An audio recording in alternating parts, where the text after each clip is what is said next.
Today's video is going to be a pretty quick look at the new version of Mono Demacia, or at least one of the new versions. Mine's actually a little bit different from, I think, standard lists because I've got a couple of one-ofs in here that I've been trying out, but for the most part, the core is relatively the same, unless, of course, you are running one of the Lucian Mono Demacia lists. So I guess it is worth noting just right off the bat, this version, the one that you're going to be looking at in today's video, is a Fiora Garen version. It does not run Lucian. There are a couple of variants running around that do run Lucian and Senna, and I believe even 3 Relentless Pursuits as well, to take advantage of that package. But this is your more mid-range Demacia. So right out of the gate here, we have Fleet Feather Tracker. Some also run Cytherea, and I have ran her in the past, but I've currently cut her to include some one-ofs because, again, I'm mostly just testing them out as ways to kind of beat against other decks in the meta a little bit. And I'll talk about those choices. We've got Ranger's Resolve, only a pair just because this deck wants to run a billion different cards. Demacia is in an incredibly strong region, but this card is great against all of those pesky 1 damage effects. And because it's team-wide, it's also really good when you're getting into a meaty combat and can sometimes save 2 or 3 of your units at a time. Bright Steel Protector, still a premier 2-drop in Demacia. You like the barrier effect, you like the body. Single Combat, this is the closest thing to like spot removal that exists in Demacia. The other example is Detain, and we'll actually see a copy of that later, and I'll talk about why. But this is pretty bread and butter. Most of your lists that run Demacia are going to run 2 or 3 of these. In Mono Demacia, this is almost always a 3 of. War Chefs, this is again a nice solid 2-drop body, helps with trades. Being able to kind of choose who you support to give that +1/+1 can be very relevant as well, but it's great at keeping cards like Fiora alive. And speaking of Fiora, there she is. This is just a really good 3-drop, trades very well. Because of her alternate win condition, some folks will over-prioritize killing her, and then that just works out better for you because they may, for example, focus on killing her as opposed to a Badger Bear, despite this being a bigger unit. We're also just staring at the card, so we'll mention it. Loyal Badger Bear is a thing that exists, and it's really good. I was shocked when I found out that this was an actual playable real card because Demacia was already really strong in the mid-range department. I've compared this to Young Mammoth from the Elder Scrolls Legends. I expect this to be kind of a staple of Demacia for a long time. And then this is one of the 3 one-ofs I've been testing. This deck doesn't really have a lot of card draw. It relies very heavily on just you having better statted or more efficient units. But with me cutting the Cythereas, I wanted to try out different things. This used to be a staple in the list. Currently running it as a one-of. So far, it's been fine. Next up, we have Grizzled Ranger. This card is a fantastic unit coming from the new set. 4/1 body with Scout, and then on last breath, you also summon one of those 4/4 beaters, the Loyal Badger Bear. This card is very often a 2-for-1 or sometimes more. Again, one of my one-of slots, Riposte. I've heard it pronounced a number of ways. I even looked it up once. I tried saying it that way, but it felt awkward because I'm just not French. So I apologize if I am slaughtering that word. But this card, again, is one of those cards that at times is very much a staple in Demacia. I did not have it in my original list, but I wanted to sneak it in mostly to test it out both in the mirror and against the Weimerdinger decks. Weimerdinger already has a really, in my opinion, big advantage against Demacia because of a number of the cards that they run are big tempo swings in favor of that deck. And I just wanted something mostly that would allow you to trade with a Vi. Vi is actually pretty scary. Her attack bonus racks up pretty quickly. Her 5 health plus toughness makes her very hard to bring down. She's very often going to trade into a number of your units. I needed something besides single combat in the list that would maybe help you win those trades, and this is a maybe. This is why this is only a one of instead of a hard commit, simply because That list also has a number of ways to deal with barrier, so you kind of have to catch them in an opportune moment. That being said, this card is, again, very powerful. It's useful in a number of ways, so I'm fine with including it, but I haven't went hard like 3 of for this in a while because I'm not sure that it's in the best spot that it has been in recent times. Now, Bannerman, even after the nerf, this is a staple card in Mono Demacia. It is a very big boost if you have at least 2 or more units on the board. Like, that's kind of your sweet spot. You can play it when you only have 1 unit on the board, and then you're essentially paying 4 for a 4/4's worth of stats. But the minute that you can get 4 to a 5/5 or to a 6/6, the more units you have, the more beneficial, more cost-effective this card becomes. So that's kind of your goal. 1 Detain. So this card is actually in here as my test for dealing with Unyielding Spirit. Now, Unyielding Spirit is strong enough that you're more than likely going to have to 2-for-1 into it anyway, or at least still find ways to deal with the unit at a later time. Even Will of Ionia, for example, if you're playing against that Weimerdinger list and you Unyielding Spirit and they Will of Ionia, you still get to replay the unit, but it's a really big tempo shift in their favor when they do that. Detain is not as big, but it can be big enough. And the reason that I was running Detain over Purify is simply because Detain captures any unit and Purify only hits followers. So you cannot Purify an opposing Fiora that receives the Unyielding Spirit. So this is kind of meant to be a bit of a mirror buster. I've actually liked the performance I've got out of it so far, but again, not enough to start running multiple copies. I think that it's very matchup specific, so I wouldn't go hard on this, but it has proven its worth on a couple of occasions for me. 3 Garen, pretty standard 5-drop, big body, great against aggro. Once you level him up, he can start to cause a bit of a headache for opposing control lists.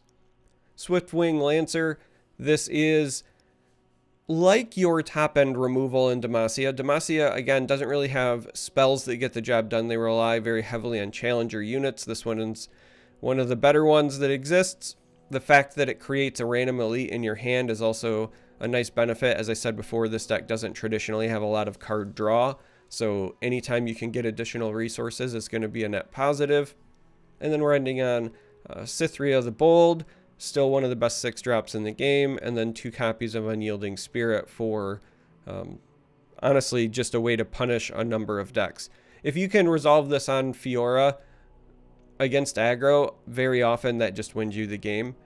Unless your life total is so low that they can burn you out at that point, which is entirely possible. If they get a hot start and you're, clunked up with your 5 and 6 costs, it can happen, but in general, resolving this against a number of aggressive decks is oftentimes enough to just win the game if they can't just straight burn you out. So that's why we run it on the top end. And that's the list. So now we're going to do what we always do and go play a game on it so you can get a feel for the deck. You've probably already got a feel for it. It's pretty popular on the ladder. And the new set, while it brought some new tools, didn't really change its play style. And it was a popular deck even before the expansion, but nonetheless, we're going to go play a game like we always do.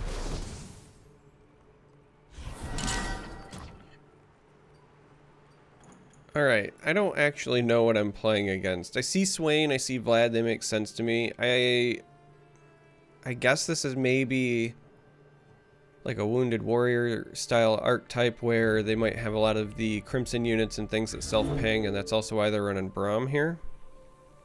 The Swain part is interesting, though I suppose that is a bunch of non-combat damage that you're likely dealing to yourself.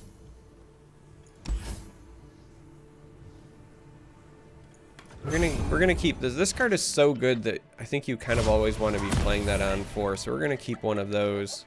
We really were kind of hoping to find more early game, but I'm gonna be greedy and keep this.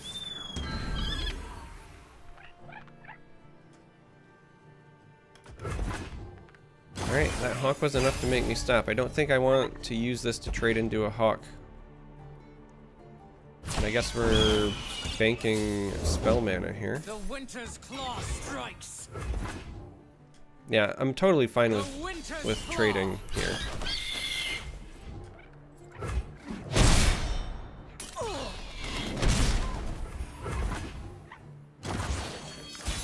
Bit underwhelmed by lack of a 2-drop. I knew it. I knew it. Like clockwork, if I ever miss 2-drops, I almost always draw one afterwards with this list. It just likes to mock me. But I suppose it's just making fun of me for taking the incorrect mulligan. Because that's exactly what we did there. This probably should have went back in favor of just trying to find early game presence, but I wanted to be greedy. It's just that good of a 4-drop. But with us attacking on odds, it's less important in that regard, so. Alright, that is an impressive Braum. And as such, we're gonna pass. He's gonna try to eat Fiora. And we're gonna say no. How dare you?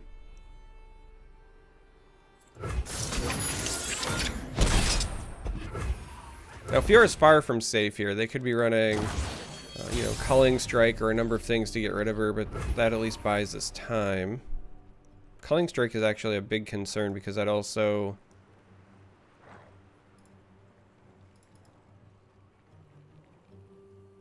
gives them the Braum back. We could just pass. As weird as it sounds, we could just pass, and if they don't have it this turn, then we develop this here.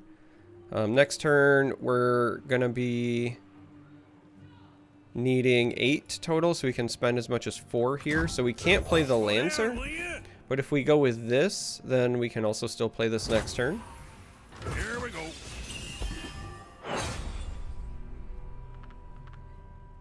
Kind of a bummer that you basically trade this in for a Hawk, but really we're just hoping no Culling Strike, Whirling Death, Guillotine. I guess there's the new Flock card. Alright, I guess there's just like a million ways. I'm a little concerned that they're just passing on 8 mana here. Let the flames take. Alright, there's the 1 damage to everything. Gets Fiora down to a 1. But at least now, unless it's burst speed, we should be able to respond accordingly.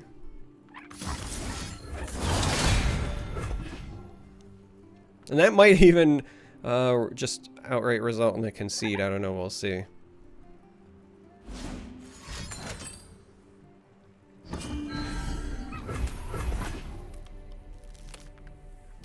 I mean, I suppose they can continue running us over with some overwhelm cards and things of the like, but Fight or die.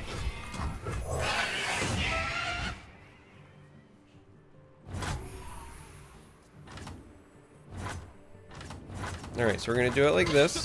And we want Fiora and this. Can't fight on an empty stomach.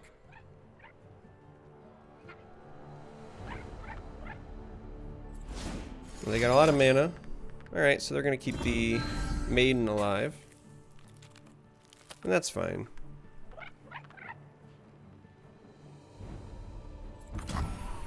This doesn't have Overwhelm yet. We are worried about Might.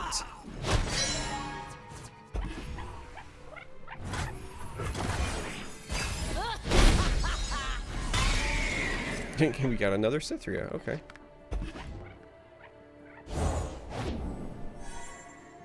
We are also apparently worried about the Leviathan there. That's a big boat with Overwhelm, mind you. Positions.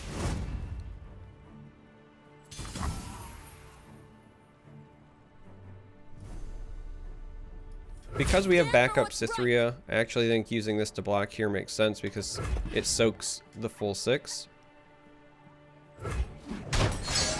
And it also means that she at least threatens trading with it next turn.